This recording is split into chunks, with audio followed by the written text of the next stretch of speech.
Ladies and gentlemen, we'd like to welcome to Exeter International Society, Colin Steele, a member of the School of Mathematics at the University of Manchester, and is actually a Sheffield resident of Dore. He's got a keen interest in many aspects of astronomy, including both theoretical and observational. He teaches mathematics to students in many parts of the University of Manchester, and it has studies in equilibria and stability of structures in solar atmosphere and dynamics of the orbits of Trojan asteroids. He's been a member of the British Astronomical Association since 1984. He's a former president of the Scottish Astronomers Group. He's got a doctorate in the equilibrium and eruption of solar coronal magnetic structures, and is a member of the Sheffield Astronomical Society and an honorary member of the Dundee Astronomical Society. Thank you. Can we put our hands together and welcome Colin Steele? Yes, thanks very much. Thanks for the welcome, and apologies at this point for causing you to have to make some rearrangements to your meeting, and apologies also that I decided that it was best to try and get here as soon as possible rather than switch over, rather than look up the phone number that you've given. I probably did put in a cryptic email, but we're here anyway. And, well, it's good to be here. It's Mexborough this time, so I have actually, over the years, talked to you in both Swinton and Mexborough, as well as at the observatory. So, little landmarks to tick off here. But tonight, what have I called it? Pluto and Hilda, a tale of 2 and 3. Now, my guess is that because the pointer is reaching the screen through the machine here, it's probably also reaching those who are tuning in remotely. It is. Yep, excellent. So, what do I mean by this? Well, often if we want to see what something means, we can try and look it up on Google or look up bits of it. So what do you get if you look up various keywords here on Google?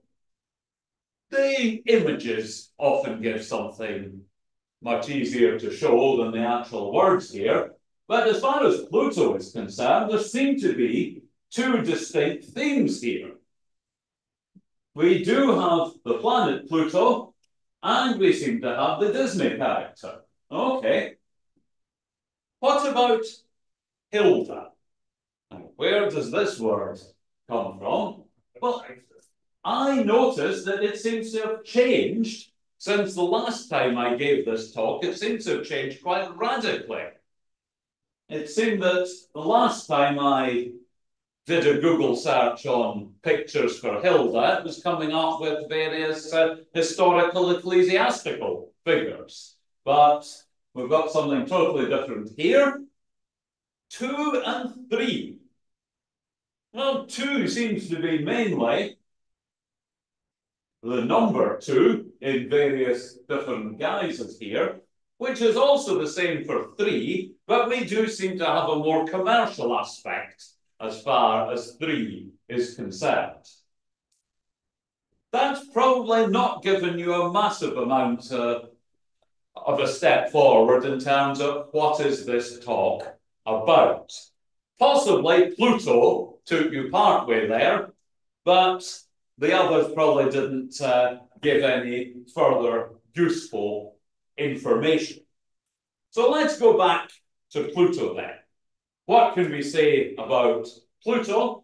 Let's start with its discoveries. And actually, the discovery of Pluto is difficult to isolate from other events spread out over the decades and centuries. But let's take this up around the time that Neptune was discovered, because Neptune was discovered when people noted that the planet Uranus wasn't quite remaining in the correct place or the expected place. where it is by definition the correct place.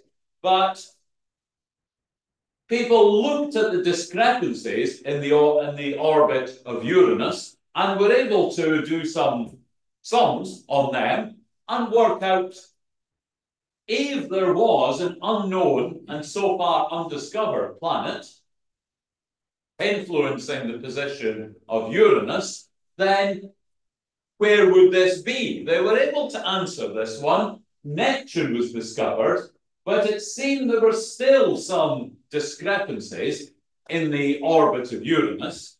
So the cycle repeated. Was there another planet outside the orbit of Neptune? Well, certainly one person that thought so was Percival Lowell, based in USA, and well, he'd had an interesting time of it, with the public. He'd probably lost a bit of credibility by getting involved in various aspects of the canals on Mars situation.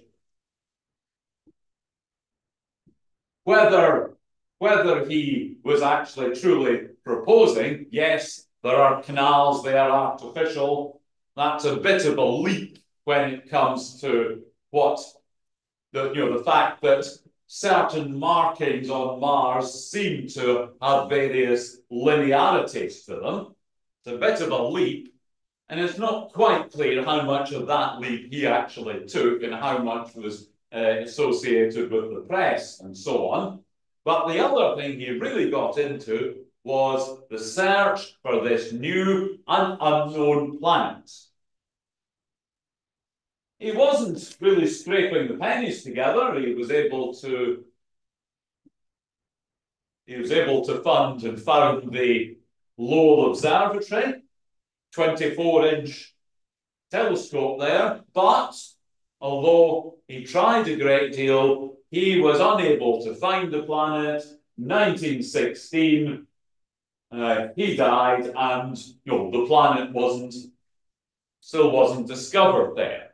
But more than a decade later, it was Clyde Tombaugh who carried out some searches using various plates that had been produced at the Lowell Observatory.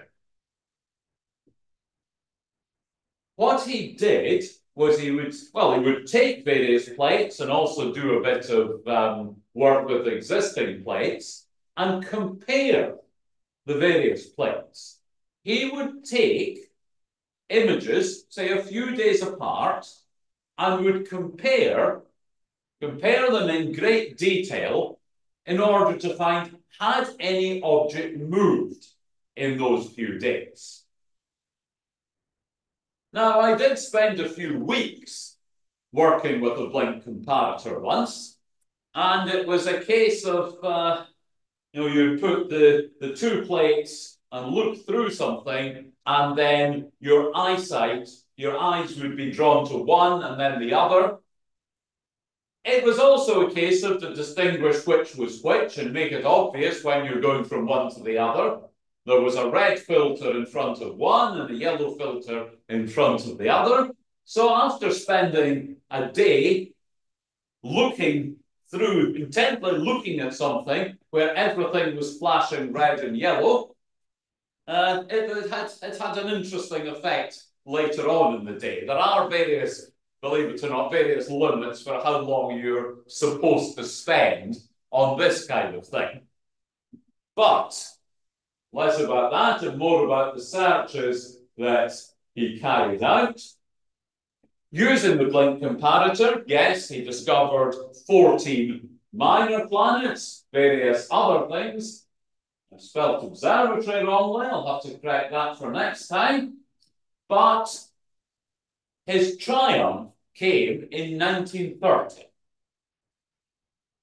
There were two plates that he blinked, and it was clear that an object was moving between the two plates. He took another image a few days later and kept on taking more and more, and it was obvious that this object was moving. It wasn't moving fast enough to be considered, to be a typical minor planet. It was clear this was something a bit further out and something apparently bigger. So this was recognized as a new planet, the planet Pluto.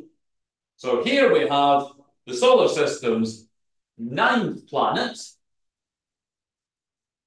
and then it almost seemed every time people started measuring Pluto, it seemed to get that little bit smaller. Now, everybody was ruling out the possibility that it was shrinking. It was just as our observations got more accurate, then it was a case of they seemed to give a smaller and smaller size and mass for Pluto.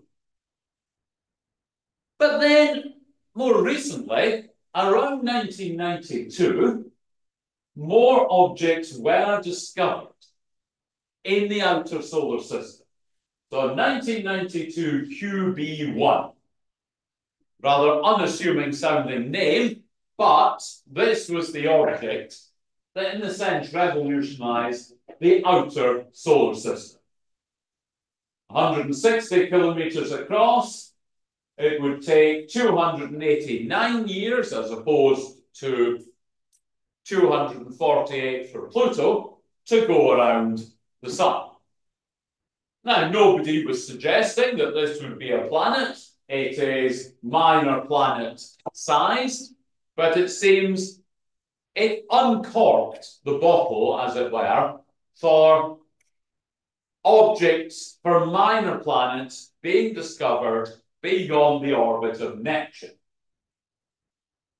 You can see we've got a few of them discovered, one orbiting in as much as 12,000 years. So that's quite remarkable.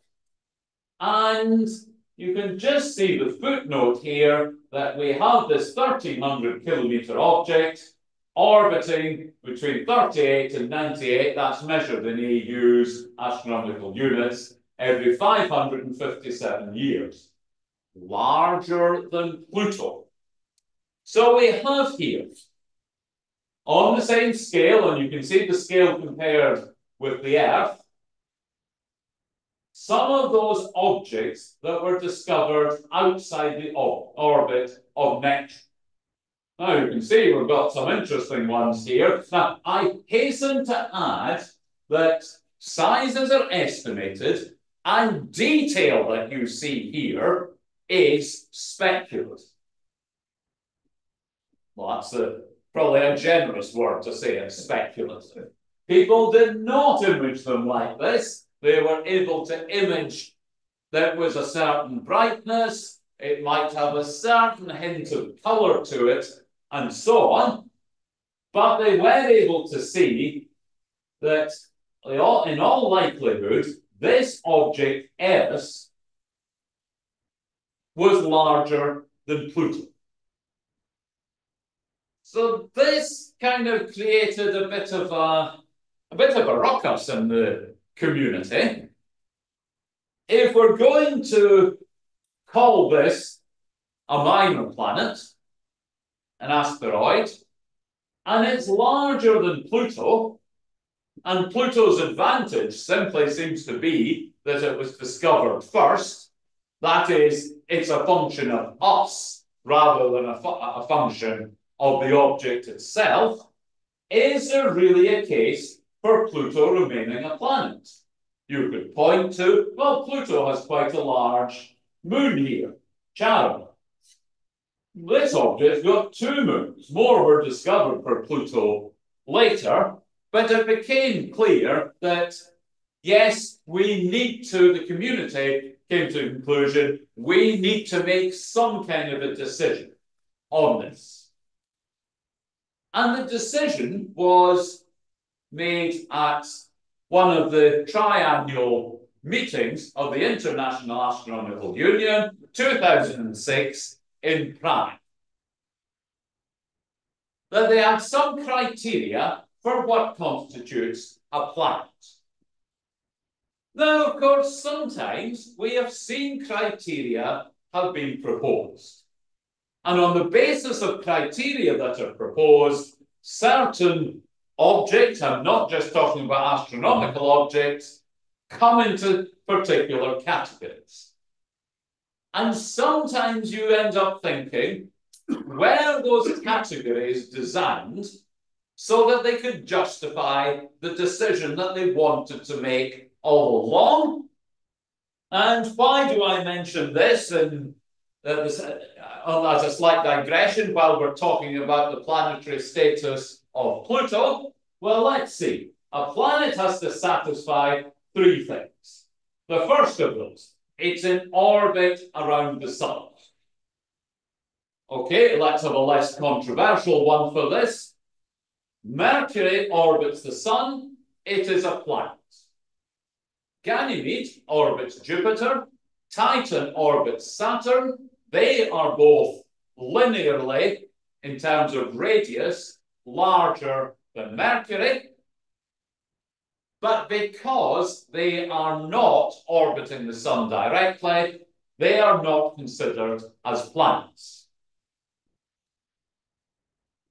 As far as Pluto is concerned, yes, Pluto is in orbit around the sun. Okay, no problem for Pluto there. The second criterion, it has sufficient mass to assume a hydrostatic equilibrium. Oh, some nice words there. It's nearly round. That's what it means. And yes, Pluto is nearly round.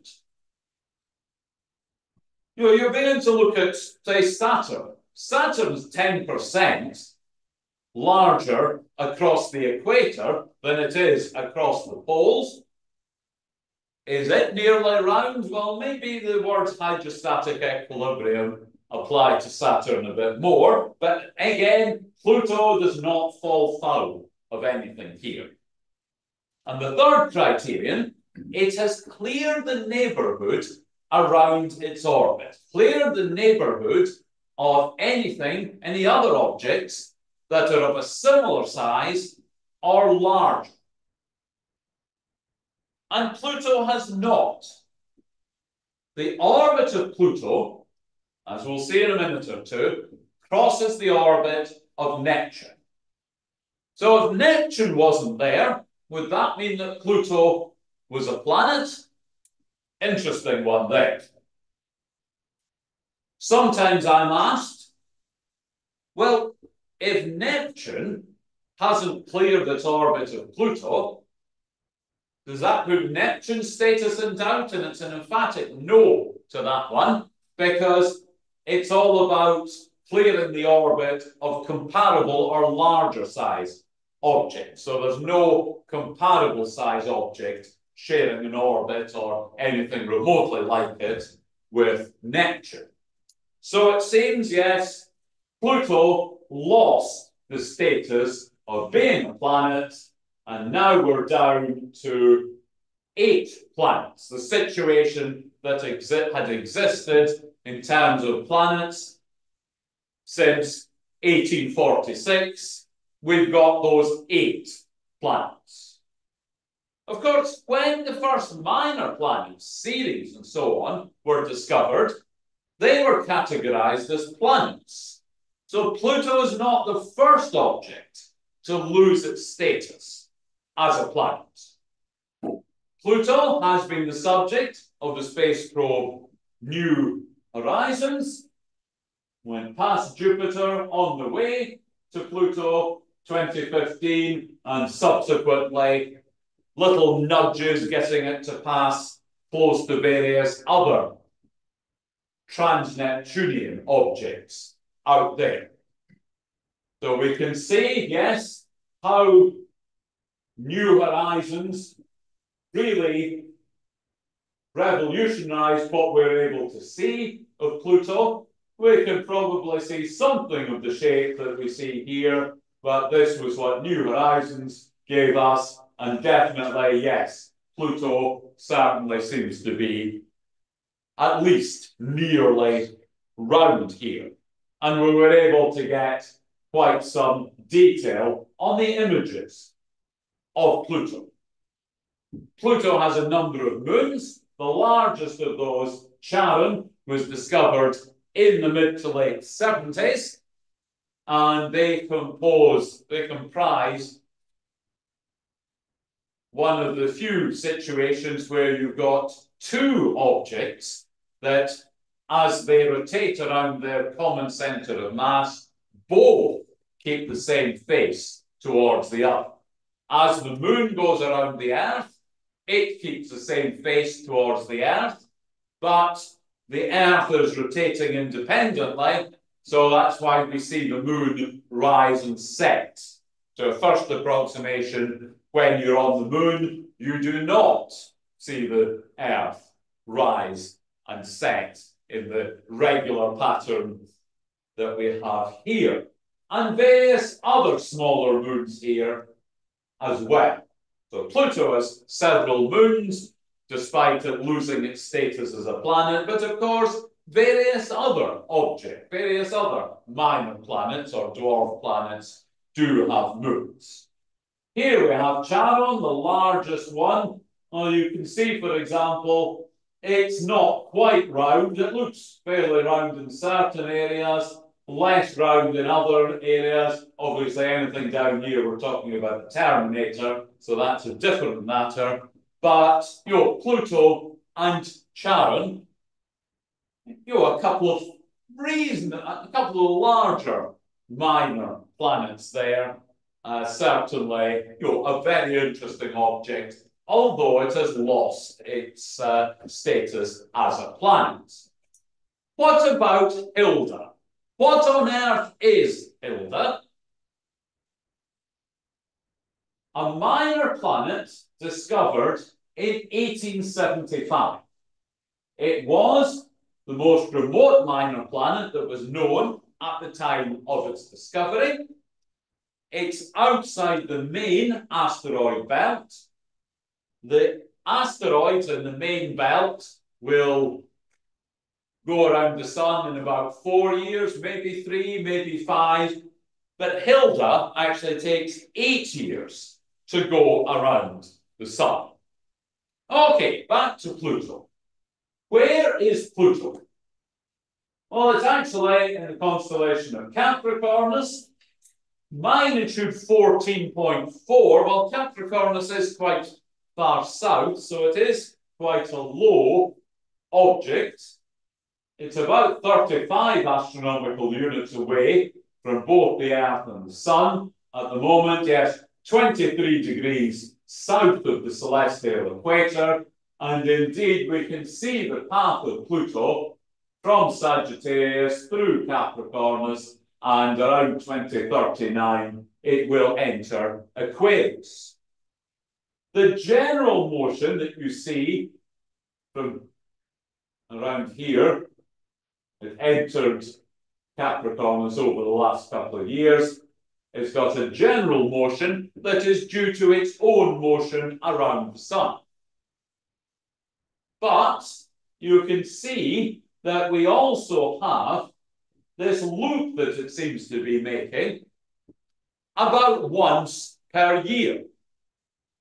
And that, of course, is due to the fact that we are observing from a moving platform, as in the Earth is going around the sun. So this loopy bits, they just represent the motion of the Earth here. So that's where Pluto is. About here at the moment. As far as where is Hilda, well, it's not actually that far away. It's a little bit brighter, 0.6 magnitudes.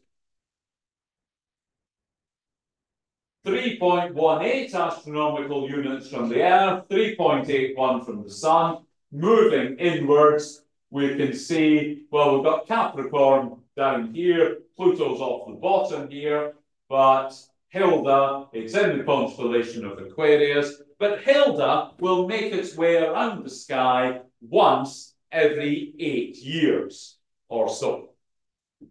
So that's where Hilda is. Physical properties. The mass of Pluto is 0.2% of the mass of the Earth. So it's really, not on a planetary scale at all. Of course, you might say, if planetary scales are decided by Jupiter, does Mercury have any role as a planet? Does the Earth have any role as a planet? The questions you can ask there, and of course we should never forget that what is a planet and what is not a planet, categorization could be said to be a human obsession rather than a fundamental property of the universe. About 1450 miles across, so yes, a bit bigger than the UK, rotates in 6 days and 9 hours, once a week or so, 5 moons, and so on. So that physical properties of Pluto. What about Hilda? 110 miles across. And so it's about the same size as Yorkshire. The mass, 1/1,000,000th of the mass of the Earth. So Pluto is mass-wise, it's something like 2,000 Hildas there, rotates in 5 hours or so. So a little bit here about Pluto and Hilda. But let's just consider something about the solar system. What does the solar system not look like? Although there's no shortage of diagrams out there to support it, we see things looking like this. Now, we could have a competition who can spot the most things that are wrong with this picture here. But the one that I will concentrate on is that it seems that the planets almost looks a bit like the end of a running track here. Not that long ago, since the Olympics, we could see the running track there, and each athlete had the same width of lane. I suppose it wouldn't be that much advantage if someone got a wider lane than someone else, but you can see here the distance between the orbits of Mercury and Venus does not differ much between the distance between the orbits of Neptune and Pluto, according to this figure here. I'm just drawn to the direction that the comet's tail is pointing here, given that we had all those pictures of the comet there. But there's many things that we can draw attention to, but the planets are not equally spaced out. There's also the fact that, yes, let's imagine Saturn is going round in its orbit. What happens when Saturn on this scale passes Uranus? There's not enough room on this diagram, but, well, it's simply wrong. Maybe two things I'll concentrate on. The fact that the orbits seem to be at equal intervals, and also that the sizes of the objects, the planets, seems to be comparable with the distances between the orbits. So that's not the case. What does the solar system look like? Well, something like this is a bit more accurate. And you can see that the inner solar system is much more densely packed than the outer solar system. To an extent, you've got each planet being twice as far out as the next one inside, although we're getting dangerously close to Bode's law here. But we also see something seems a bit odd about the orbit of Pluto. And of course, part of this is the fact that we're trying to represent the three-dimensional solar system in terms of something in 2 dimensions. But it is a case of, well, there's 2 things about Pluto's orbit. One, It is not a perfect circle. It gets about 40% further from the sun at aphelion, when it's furthest from the sun, than it does when it's closest to the sun. And also the fact it's orbiting at an angle. So we've got here the solar system and the fact that Pluto's orbit is a bit of an anomaly here. Maybe this didn't help when it came to its recategorization. As I mentioned, many objects which have been discovered outside the orbit of Neptune, and yes, this human obsession for categorization has taken place there, and one category that was put up was the Plutinos. We can see here a number of trans-Neptunian objects with the mean distance from the sun in astronomical units, the eccentricity of the orbit, how long it takes. You can see you've got similar figures here, 39 point something, 240 something. And of course, Kepler's law states that the mean distance is related to the period, so it's no surprise that if one column shows similarity, the others will. Pluto is part of this, so the objects here are therefore known as the Plutinos. Pluto would appear to be the largest member of this group. Eris is not a Plutino. There are various other categories there. You've got the Plutinos, and then someone had said, well, there's a lot of objects that take about 330 years to go around the sun. They take twice as long as Neptune. If we've got the Plutinos, we'll call this lot the Tutinos. But we've got the Plutinos here. Pluto is one of them. It's given its name to the category. Now let's just go back to the orbit of Pluto. This kind of diagram was doing the rounds a few decades ago. If you look at the orbits of Neptune and Pluto, there was a time that it would seem that Pluto came inside the orbit of Neptune. The orbit of Pluto is, well, while all the planets go around in ellipses, the orbit of Pluto is less circular than many of the other ones. So it did, between 1979 and 1999, come inside the orbit of Neptune. So for a time, Pluto was not the outermost planet. Then it became the outermost planet again. Then it stopped being the outermost planet, but for a different reason. Of course, there was a lot of speculation by the uninformed. Could they collide? The orbits are crossing each other. Could they collide? Well, the answer to that one is no. And it's no for several reasons. One is that they're orbiting in different planes. So when the orbit of Pluto crosses the plane of the orbit of Neptune, it's either inside or outside the orbit of Neptune. The orbits don't intersect in a manner like that. But there is another reason that we'll see. This one is just going back to the fact that Pluto's orbit is at an angle here. If we were to measure for the various planets how far out they are and how far up and down they are, you can see that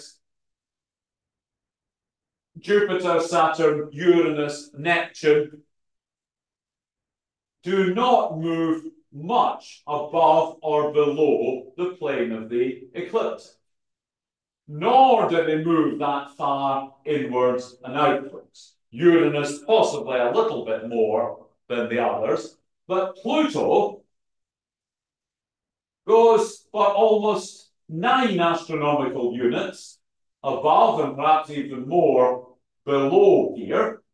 But when Pluto is at the same distance from the Sun as Neptune, you can see it's 4, 5 astronomical units above the plane of the ecliptic.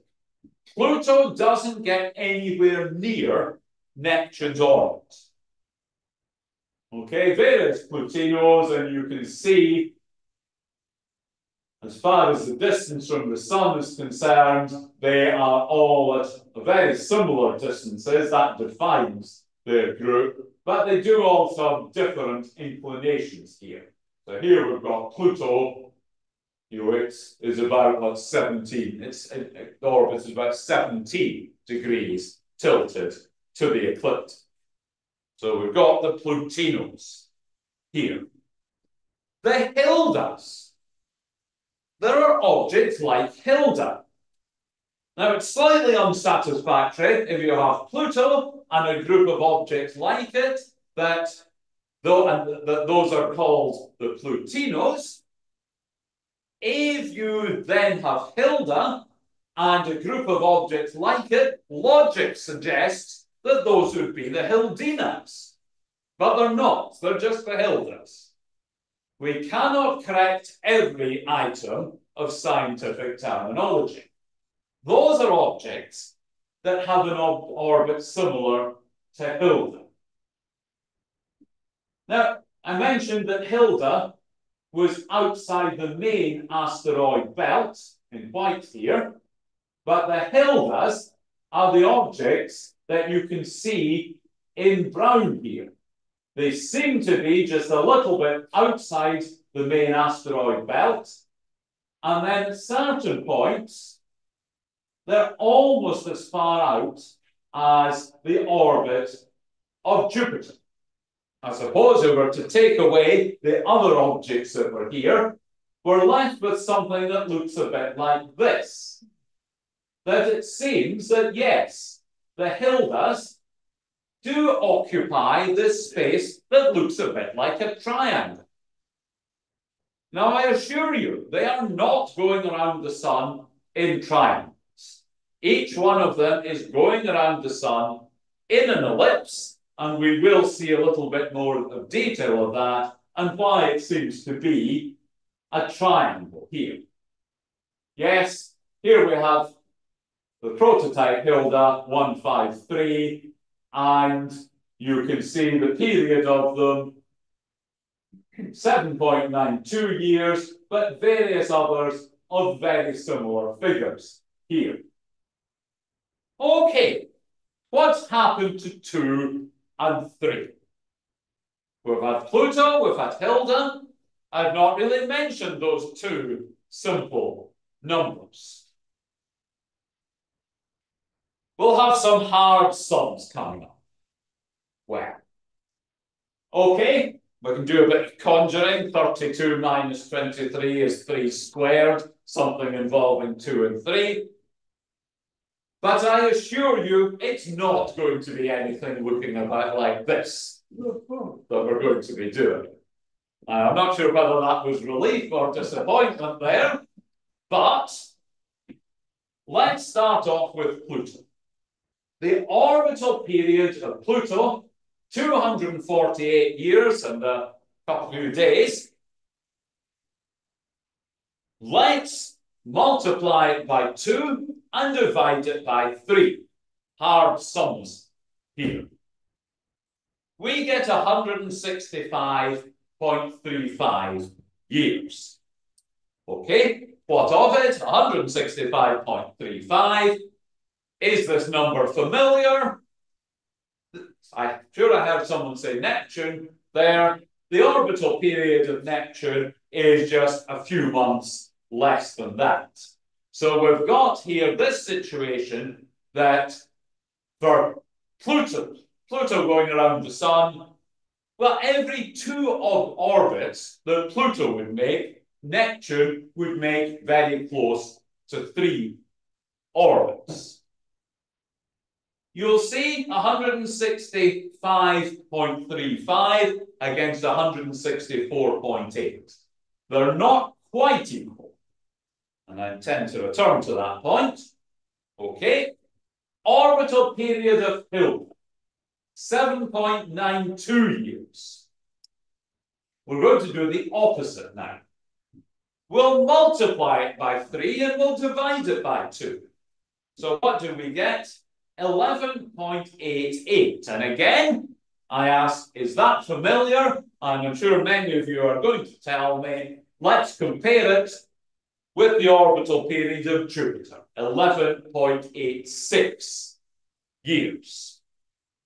So for every 2 orbits that Jupiter makes, Hilda and the other Hildas, sounds awful notation when you put it that way, make 3 orbits. And let's just take a look at something. If we look at the number of minor planets that appear to have an orbital period of, well, it's something like 0.2 times that of Jupiter up to Jupiter itself here, you can see most of the minor planets in the main asteroid belt, although there are, well, virtually no asteroids going around in 6 years, half of Jupiter, none going around in 3 years, a quarter, none 2/5, and so on. For those regular periods, Jupiter has cleared that part, cleared out any asteroids that would take that length of time to go around the Sun. If we look here, yes, there are asteroids that take 11.9 years, the same as Jupiter. But then let's look here. This little bulge here that I've highlighted in yellow, just under 8 years, that is, those are the Hildas. They take about 8 years to go around, 2/3 of the time that Jupiter takes. Now, why it leads to gaps for those fractions and something that actually exists for 2/3 and for 1 is a somewhat harder question. But we do have this real effect that you've got the Hildas taking about 8 years to go around.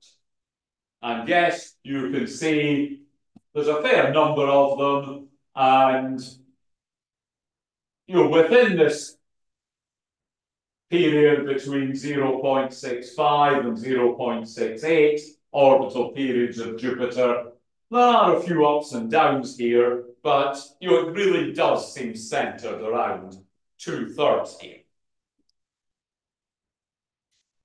So let's try to just have a little bit more of a look at the orbit of, well, firstly, 1 Hilda, and then we'll put various other Hildas in as well. It doesn't look very interesting at the moment. Jupiter and a single Hilda. You can see, imagine we have Jupiter in red and Hilda in blue. You can see Hilda has a smaller orbit, although the outermost point of its orbit is close to Jupiter's orbit. But now you can see where Hilda went between the Sun and Jupiter. That was when Jupiter was at its, when Hilda was at its furthest in point. So you can see, is it going to catch up again? Yes, and we go through the same situation again, that whenever Hilda overtakes Jupiter, it's at the innermost part of its orbit. So you'll see the two of them, although parts of the orbit are close together,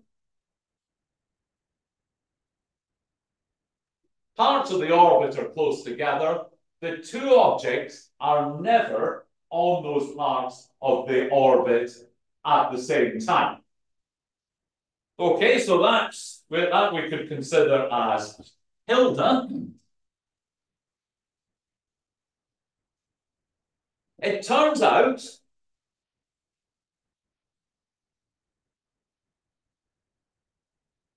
that we can put another object on the same Hilda orbit. So you can see here that you've got Jupiter again in red going around the sun, but we've got two Hildas spaced out in the orbit here, and they both obey the same thing. They both go around in 2/3 of the time that it takes Jupiter to go around, and whenever they pass Jupiter, they pass it where they're closest to the sun. So neither object here gets that close to Jupiter. They're in the same orbit, so they won't get particularly close to each other. It does seem there are times that the two blue objects are closer together than at others. That's just due to moving faster when they pass close to the sun. So that's two Hildas there. But of course, there are many more. So this one now shows Jupiter and many Hildas. Now, possibly I was using software that was creeping at this particular task, but let's see what we have here. Jupiter and many Hildas. So if we have here Jupiter in red, now you can see our two original Hildas have been retained. They are in a darkish blue.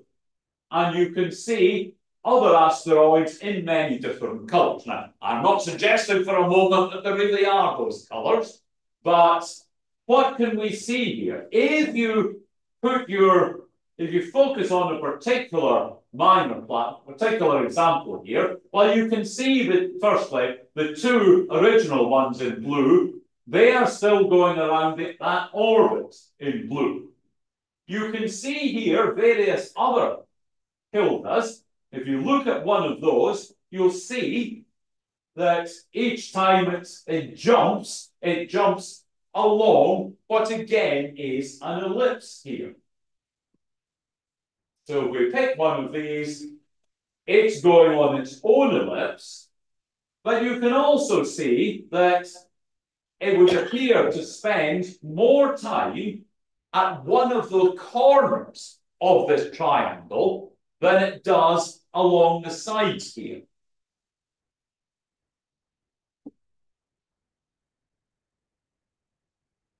It's different examples, it's different objects there. Well, you're going to play it once, you can play it again. Yes. Objects come out of a corner, go along the side, go into the next corner, and so on, as part of their elliptical orbit around the sun, but they do seem to move quickly from one corner of the triangle to the next. So you can, using some quite simple maths, get the Hilda triangle. The objects, it's quite clear when you look at them, they are not themselves moving in triangles, but the way that the orbits stack up together, it looks as if at any time they are actually forming a triangle. So that's the Hilda triangle there. What about Pluto and the Plutinos? Well, let's just start with Neptune and Pluto. Again, Neptune is going to be in red, Pluto is going to be in blue. That we can see. Yes, Neptune and Pluto going around the sun.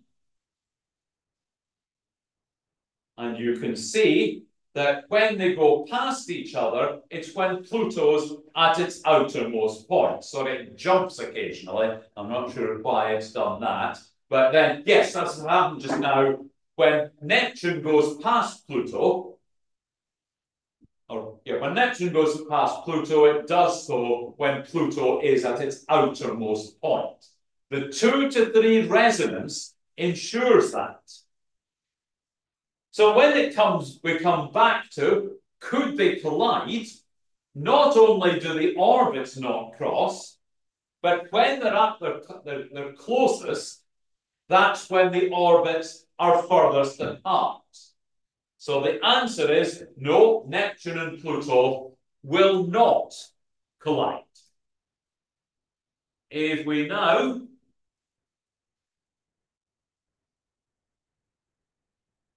move forward, when we had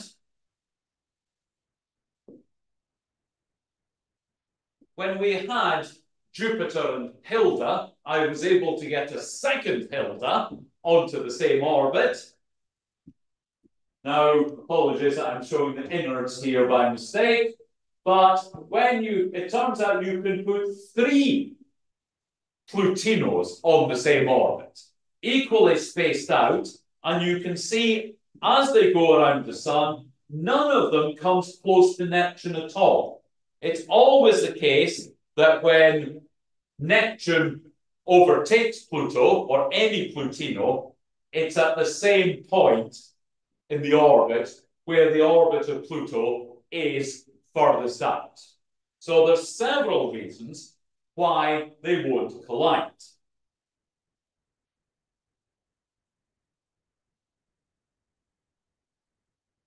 Okay, let's just have a look at a couple of other things that might help us when we're trying to model how those objects in the 2 to 3 resonance get on. I was going to say that my journey from Dore to Mexborough, 15 miles east, that's possibly not as accurate as I found out, and I will be looking at a map later to see exactly what I did. But let's just imagine things had gone smoothly. 15 miles east. But hang on, during that time, the Earth rotated. I travelled 15 miles east, plus another 500 miles or so east. Now, at this point, I always scan the room to see if we have anybody that looks as if they might be from the traffic police, and ask that I be allowed to complete the talk before getting arrested for going at what seems to be considerably above the speed limit. But it's even more than that. During that time, the Earth going around the sun, so we probably travelled 50,000 miles in the direction towards Aquarius thing. So it's actually important, to consider what are we travelling with respect to. I think when it comes to the traffic regulations, I'm sure that nowhere in the highway code is it written that speeds are with respect to the stationary frame, considering the Earth as a stationary frame, but I think that's probably taken as read. But it felt, well, actually it felt a bit more the way I managed to do it, but in a frame of reference fixed to the rotating Earth, I travelled 15 miles east. I was virtually stationary. If we were just measuring things within the car, I was virtually stationary for the entirety of the journey. When I started, something pushed me back into the seat.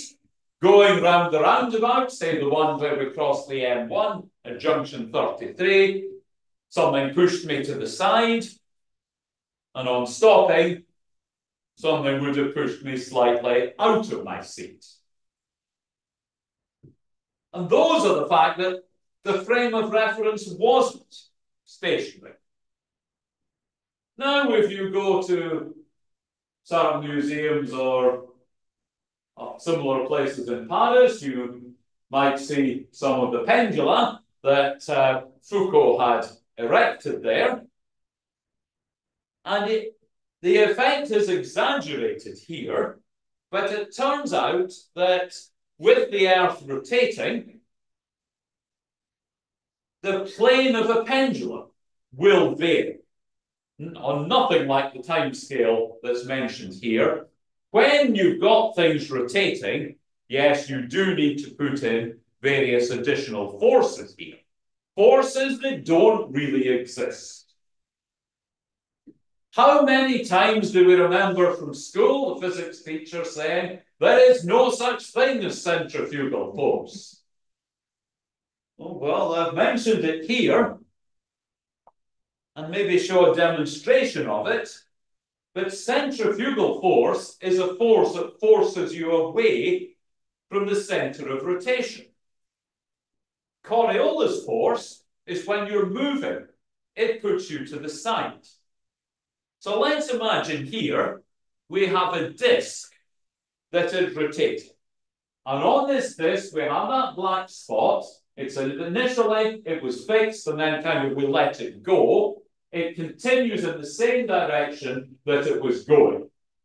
And it continues, between the blue and the yellow, through the red, into the green, and then back to the blue. But then let's say we were going to do this experiment, but we were going to turn the camera along with the disk. What has happened? It looks like our black dot has suddenly started moving away from the center, and then it started turning to the right. But you can see it makes the same way through yellow, red, green, and just into blue. The Coriolis force pushes it out. The centrifugal force makes it go to the side. Why should that happen? The answer is it's all happening on a rotating platform. And let's have a look here. We have a tennis ball which is let go, and suddenly it moves. It might be tempting to think it's on a slope, but it's not. It starts to move out, and then it seems to move to the side. Why does it do that? Well, the answer is it was on a moving platform. You can see, yes, 2012, at that point, my kids were young enough that I could innocently take them to a place such as this and make it look like I was interested in my own kids playing rather than carrying out scientific experiments. But anyway, it does seem, if something's rotating, you've got those fictitious forces. So why do I mention this?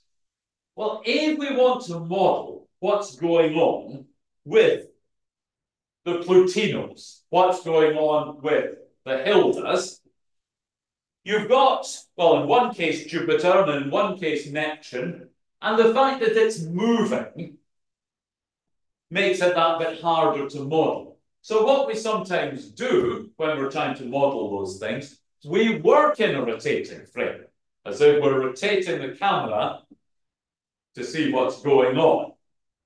So when we do this, say for Neptune and Pluto, well, what do we have here? The general shape here on the left, if I were to say, well, it looks a bit like the Hilda triangle, but with only two sides rather than three and turned inside out. Probably a bit of a stretch of the imagination there. But it turns out that, yes, we're imagining Neptune at a fixed position. So the camera is rotating along with Neptune going around here, and Pluto does something like this. It comes in, does a bit of a loop, and then goes on its way, a bit like what we saw in the Hilda triangle, except the loop is pointed inwards, and there's only two of them there. I mentioned that Neptune's orbital period and two-thirds it is, of Pluto's orbital period are not quite equal. And it's that discrepancy that does mean that the distance, the point on its orbit with respect to Neptune, that Pluto does the loop, does actually vary. And what you have in the long term is that you see, again, we're representing Neptune by the blue dot here and the orbits of Uranus, Saturn, Jupiter, the Sun in the middle. But it does mean that each orbit, you can probably just see each orbit as an individual one there. Possibly easier to see on this screen than on the computer screen. That's an interesting one. But over the course of a dozen orbits, the point does move a bit closer to and further away from Neptune. But what actually happens is that when either this point or this point gets too close to Neptune, Neptune actually changes the orbital period of Pluto to being just from between just under and just over 3/2 of it. So that's why on the one on the right, it appears to be moving in one direction and then goes back. It's oscillating between going backwards and forwards. So each of those little oscillations actually will take quite a few thousand years here. But the orbital period of Pluto will change and change back on that kind of a time scale. Okay, let's just consider what are the forces on Pluto. Neptune and Pluto have this fascinating interaction. We know that the gravitational force from the Sun is the main force on Pluto, and it's 1,000 times the force from Neptune. But you actually see the force that Jupiter exerts on Pluto is greater than the force that Neptune exerts on Pluto. But the fact that Neptune's force is coming in a recurring pattern, that's why it is the more significant one there. You can see the Earth exerts a tiny force on Pluto, and another Plutino, an even smaller force indeed. Or the forces on Hilda.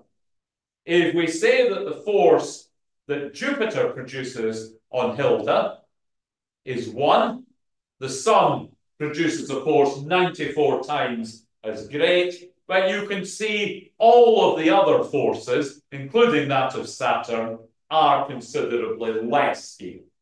And the force that one Hilda exerts on another one is virtually 0 here. Okay, so the conclusions that we have. To a first approximation, yes, 2 orbital periods of Pluto coincide with 3 of Neptune, and much further in and shorter timescales, 3 orbits of Hilda correspond to 2 orbits of Jupiter.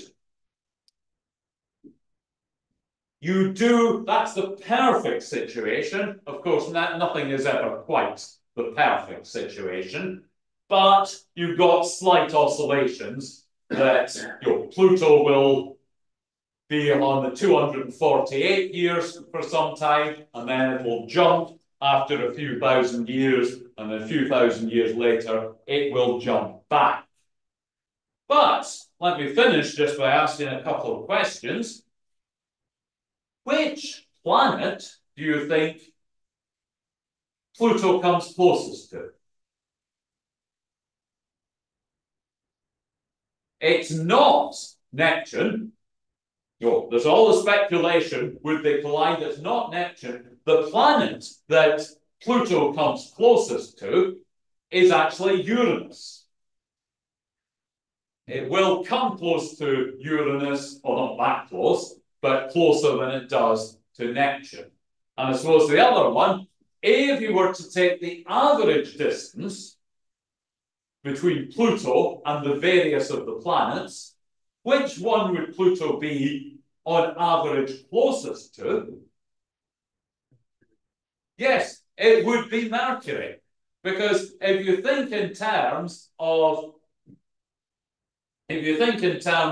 yes, Pluto would appear to have its orbit closest to Uranus or Neptune, but it also has other parts of the orbit that are just as far away on the other side.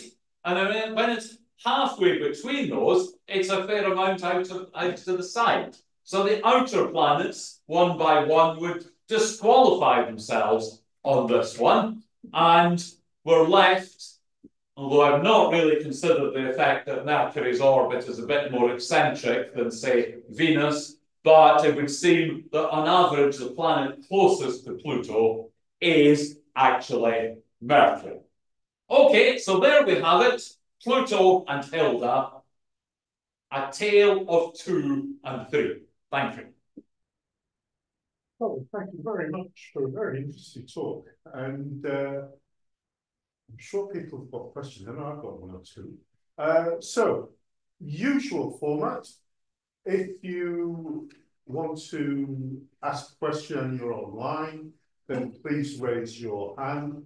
And if you are in the room, please draw my attention by throwing me £20 notes or not loose change though. So I'm looking for questions online. I'm looking for questions in the room. Tony, you spoke about 3 to 2 resonances. Could there be such a thing as a 135 to 174 resonance in the hypothetical solar system? 135 to 174. I mean, that's close to 2 to 3, but not quite there. I mean, the simple resonances would seem to be those that are more prevalent. So I'm not going to claim that it wouldn't happen, but there's an awful lot of other effects that might get in the way of something that would take so long to come to fruition there. That 135, 174 is probably closer to 4 to 3 than it is to 3 to 2. But I wouldn't rule it out. Did you have a particular object in mind? No. When you were speaking about it, it sounds like 3 to 2 or 5 to 4. Is that because of the size of the solar system?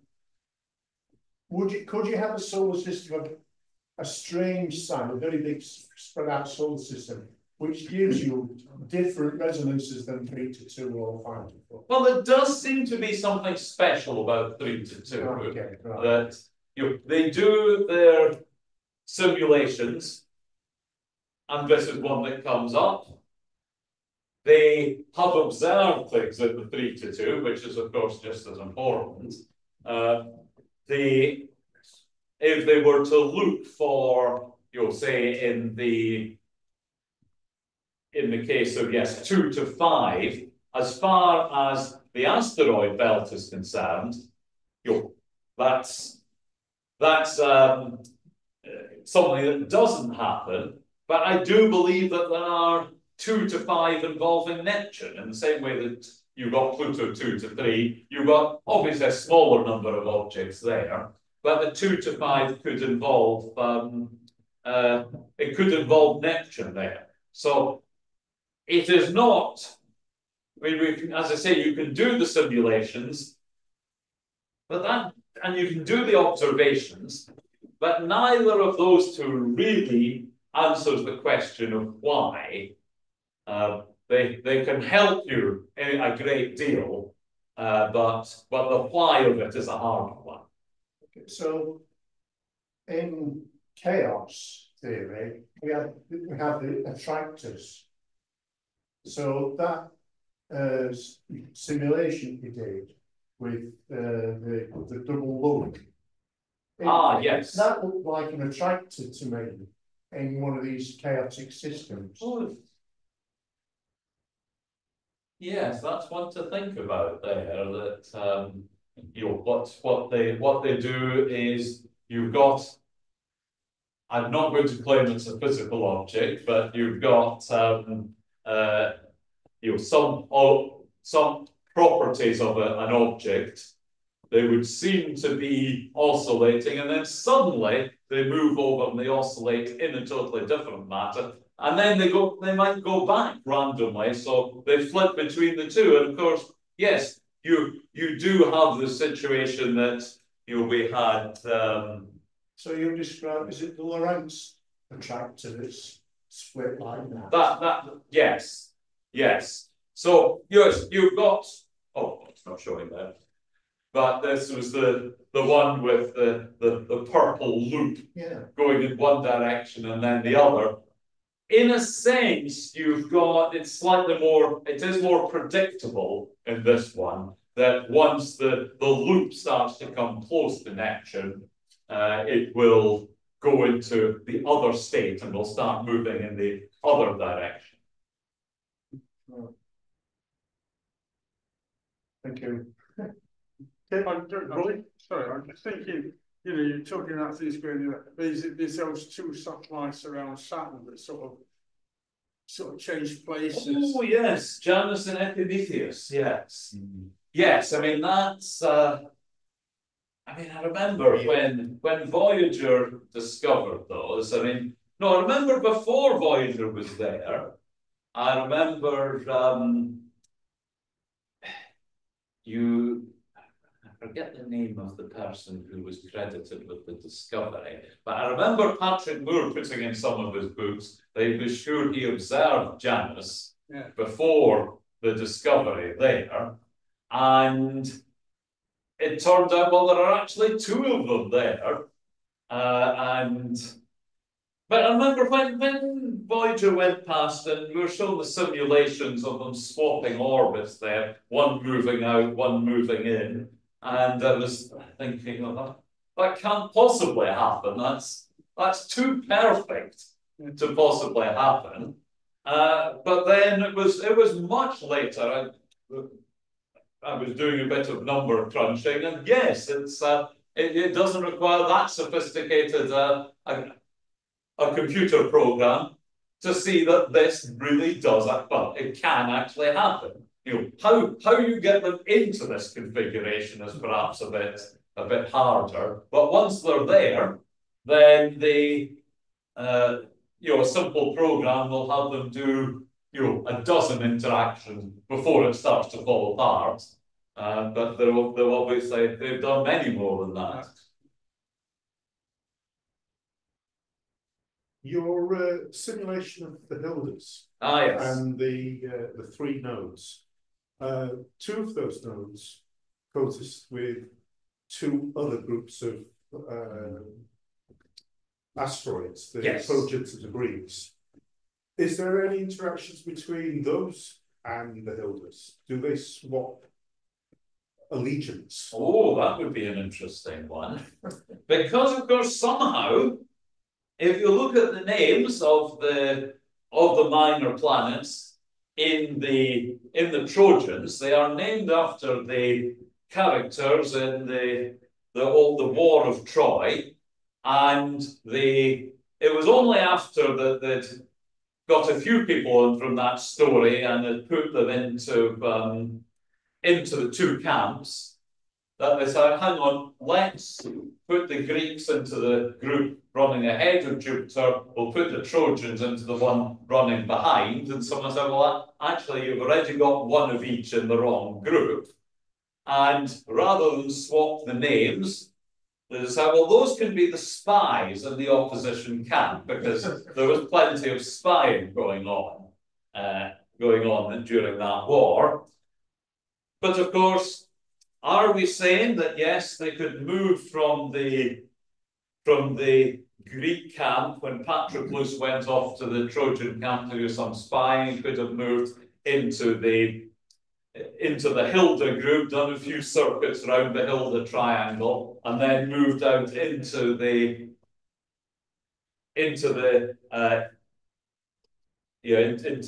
Trojan group.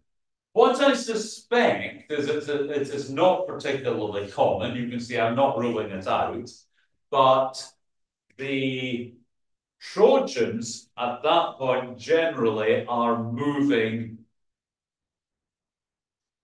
close to Jupiter's speed, and they remain at that distance from the sun, whereas the Hildas are moving a bit more slowly at that point, so they fall back in. But sometimes it might not take too much of a perturbation. You know, if you did have every so often you just hear about comets coming into the inner solar system and causing chaos among some of the smaller bodies there. You know, could something just put in a tiny change to an orbit and you get that kind of thing happening? It's one worth thinking about. But possibly, yes, possibly one that deserves a longer answer, but it's requires a bit of thought. Yeah, it's not out the realms of possibility. Well, yes. Yeah. I'm obviously I was flippant about the spying side of this, but yes, it's an interesting one to consider. I'm looking around for other questions. Graham. Is there a directed observational program which emphasises certain minor planets more than others? Are there certain minor planets that people want to observe when they get near to a node to make sure they don't become misidentified?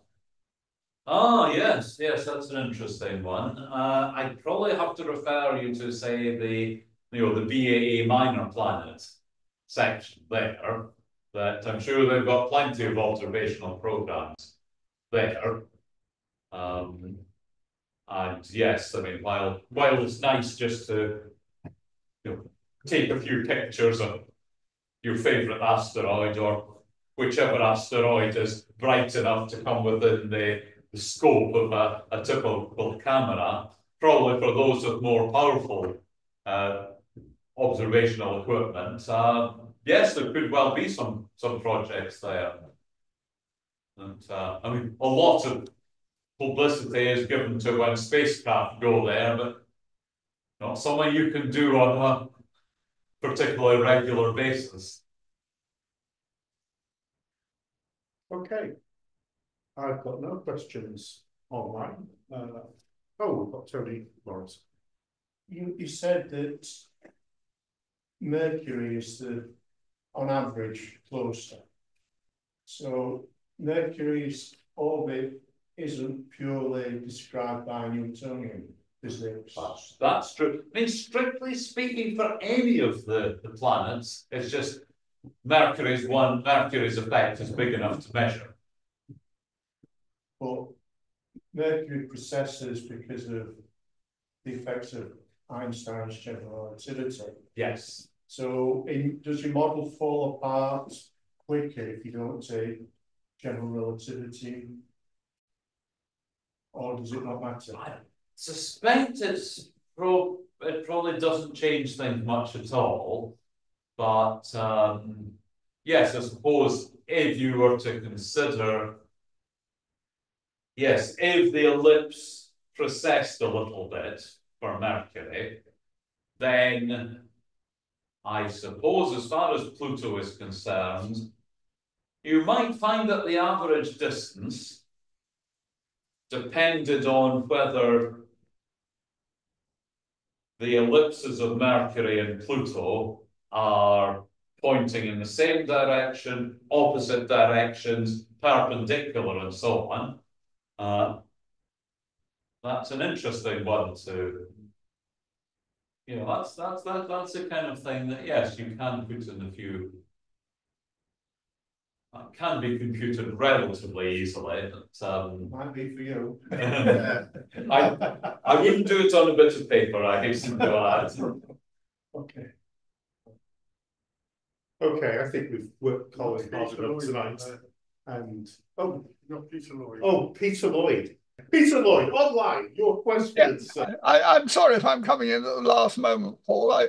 A very interesting talk, Colin. Thank you. And I've been giving it a lot of thought. And you've talked quite a lot about 3-to-2 resonances. And we know there are plenty of 1-to-1 resonances in the solar system.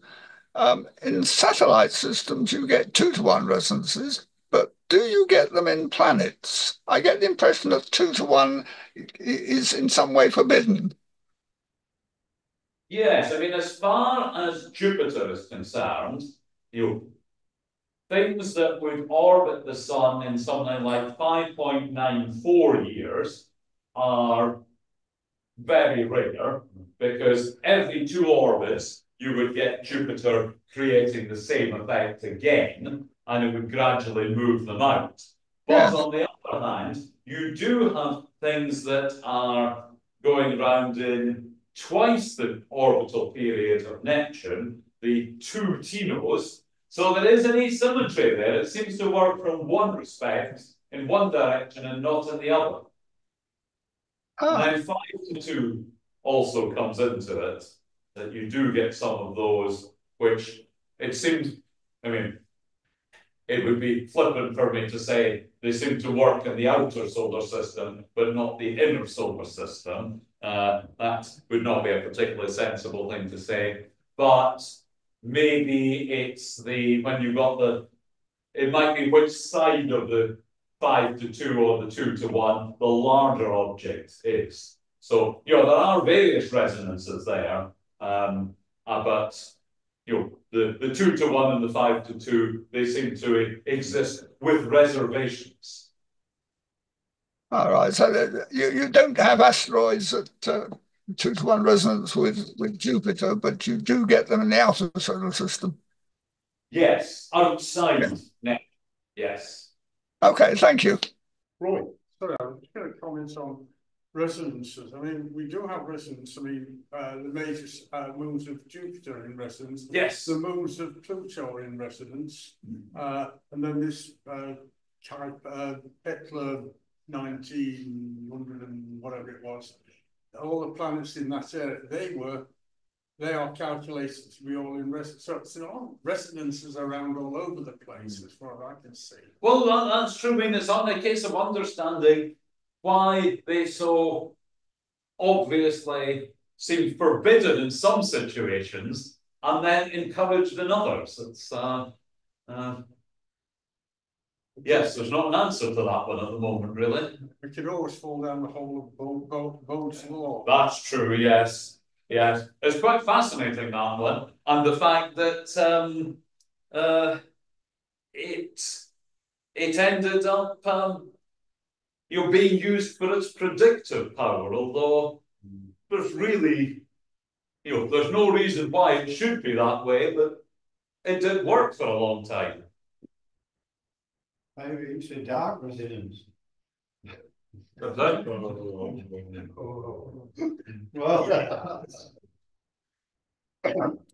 all right, ladies and gents, I think we have worked hard enough, and we are running out of time, actually. So it just leaves me to ask you to join with me and give Dr. Colin Steele a huge Max Brooks International Scotland Society. Thank you. Thank you. Thank you.